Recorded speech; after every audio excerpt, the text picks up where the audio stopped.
माँ, मुझे शादी जैसे रस्मों पर बिल्कुल भरोसा नहीं, इसलिए मैं शादी नहीं करूँगी। मैं आपके पास रहकर आपका देखभाल करूँगी। माँ जब शादी के लिए राधिका को ज़ोर करने लगती तब उसका यही जवाब होता, नहीं बेटा, ऐसा नहीं कहते। शादी एक पवित्र बंधन है। वसुंधरा जी ने प्यार से समझाते हुए कहा। वसुंधरा जी के पति एक मल्टीनेशनल कंपनी में काम किया करते थे। आपसी विचारों में तालमेल न रहने के कारण उन्होंने वसुंधरा जी को तलाक दे दिया। उनकी मौत कुछ साल पहले ही हुई है। तब राधिका महज 10 से 12 साल की थी। वसुंधरा जी अपनी बेटी को कई दिनों से शादी के लिए जोर दिए जा रही थी, पर राधिका का मानना था कि शादी एक बर्बादी है।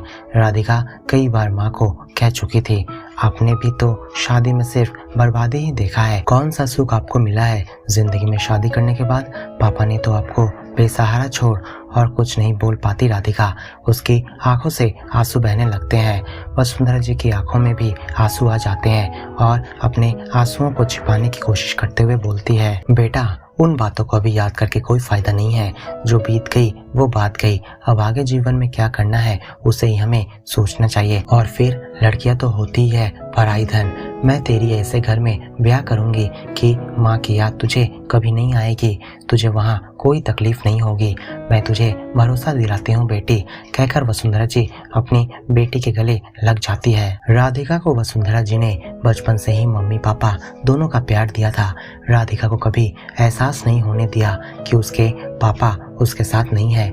वसुंधरा जी ने बेटे की परवरिश में कोई कमी नहीं रखी थी। उसे अच्छे स्कूल कॉलेज में पढ़ाया लिखाया और कभी भी उस पर कोई बंदिशें नहीं लगाई। राधिका भी बहुत समझदार थी। उसे उनका दुख दर्द कष्ट सब मालूम था। वह जानती थी कि माँ को कितनी भी तकलीफ हो पर वो कभी भी अपनी बेटी के सामने उसे कभी भी जाहिर नहीं करेगी। वसुंधरा जी राधिका के लिए लड़के देखने लगी। उन्हें निखिल बहुत पसंद आया, जो एक सॉफ्टवेयर इंजीनियर था। सैलरी भी अच्छी खासी थी। उसके घर में माँ बाप और भैया भाभी थे। वसुंधरा जी को राधिका के लिए यह रिश्ता बहुत ही पसंद आया। उन्होंने सोचा कि इतने बड़े घर में बेटी का ब्याह कर वो अब निश्चिंत हो जाएगी। यहाँ तो केवल उनके अलावा और कोई भी नहीं था जो राधिका के सुख दुख को बांट सके और उस भरे पूरे परिवार में जाकर वो खुशहाल जिंदगी जिएगी। यही सोचकर वसुंधरा जी ने अपनी बेटी का रिश्ता वहाँ तय कर दिया।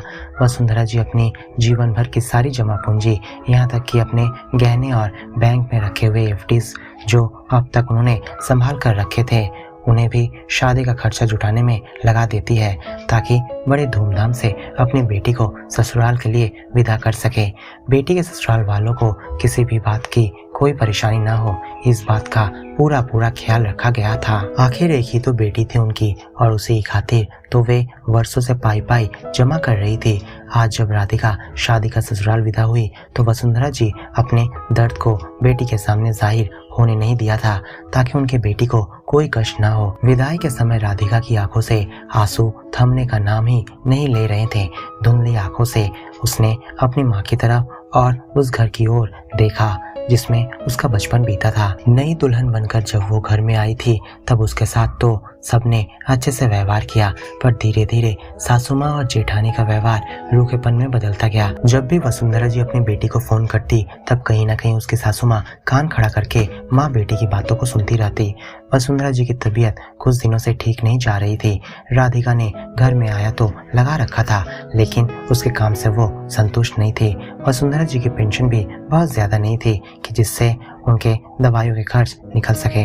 जब राधिका ने अपने पति से उनकी माँ की मदद करने को कहा तो वे मदद करने से इनकार कर दिए।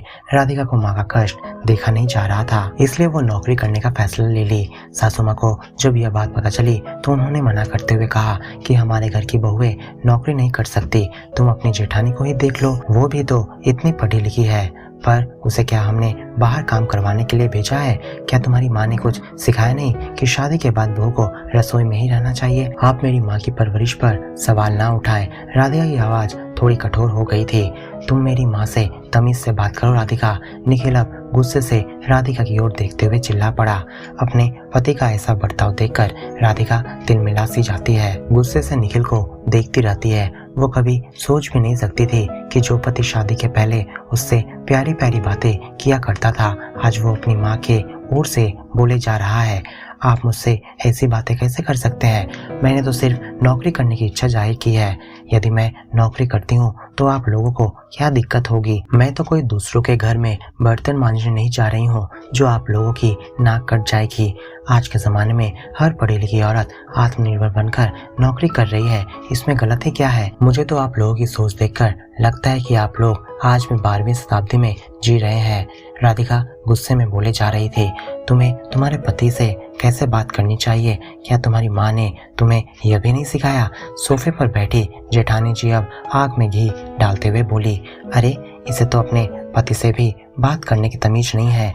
देख नहीं रही हो इसके हाव भाव कितने बदल गए हैं? राधिका की सास ने बेहद ही गुस्से में कहा, आप मुझे तमीज मत सिखाइए माँ जी, पहले आप अपने बेटे को एक औरत से बात करने का सलीका सिखाइए। आपके परवरिश में शायद कहीं कमी रह गई है कि आपका बेटा इस तरह से बात कर रहा है। राधिका के स्वर अब ऊंचे हो उठे थे। राधिका तुम अब अपनी सीमा पार कर रही हो, निखिल गुस्से में चीखते हुए कहा। चिल्लाइए मत, मुझे भी चिल्लाना आता है। इतने दिनों से आपसे कह रही हूँ पर आप मेरी बातों को कभी भी तवज्जो ही नहीं दिए। राधिका भी अब उसी अंदाज में चिल्लाते हुए बोली। सांस ने फटकार लगाते हुए कहा, मुझे अगर तेरी ऐसी चाल चलन पहले से पता होती तो मैं कभी भी अपने बेटे की शादी तुझसे ना करती। तुझ में तो संस्कार नाम की कोई चीज ही नहीं है, पति से जबान लड़ाती है। आप लोगों के संस्कार का क्या? बहू से कोई इस तरह से बात करता है? राधिका ने भी अब जोर से चिल्लाते हुए कहा।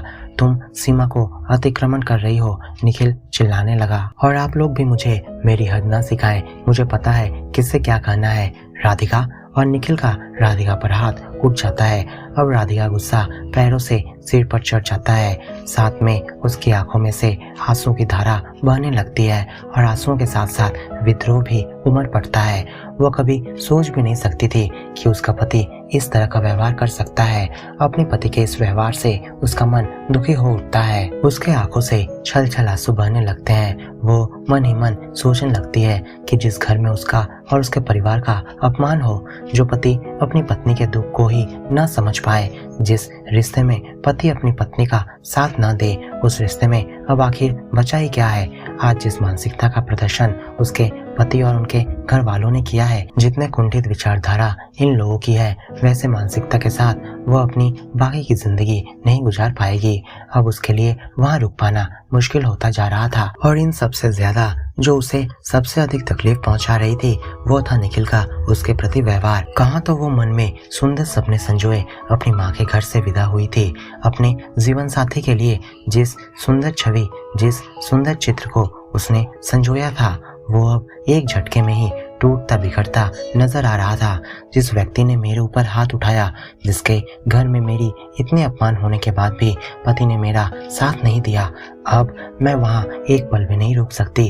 कहते हुए राधिका उस घर से बाहर निकल आई और टैक्सी पकड़कर अपनी माँ के घर की ओर चल दी। राधिका मन ही मन सोचती रहती है, जिस रिश्ते में आपसी प्रेम नहीं, जिस रिश्ते में एक दूसरे के प्रति सम्मान नहीं, उसे वह पूरी उम्र कैसे निभा पाएगी? जो रीति रिवाज एक औरत को खुलकर जीने पर भी पाबंदी लगा देती है, जिस रिश्ते में पति जैसा चाहे वैसा सुलूक करता है और पत्नी के मुंह खोलने पर भी पाबंदी लगा दी जाती है, वैसे रिश्ते से तो अकेले की ही जिंदगी जीना बेहतर है।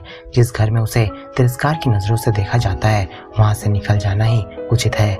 माँ भी सारी जिंदगी अकेले ही रही है, अपने सारी खुशियों का बलिदान किया है, वो भी सिर्फ मेरे लिए। आज मैं अपनी माँ को बेसहारा नहीं छोड़ सकती, अब मैं उनका सहारा बनूंगी, उनका ख्याल रखूंगी। तो दोस्तों, क्या आपको ये कहानी अच्छी लगी है तो इस वीडियो को लाइक और अपने दोस्तों के साथ शेयर जरूर करें और ऐसे नए स्टोरी सुनने के लिए हमारे चैनल को सब्सक्राइब करना बिल्कुल ना भूलें।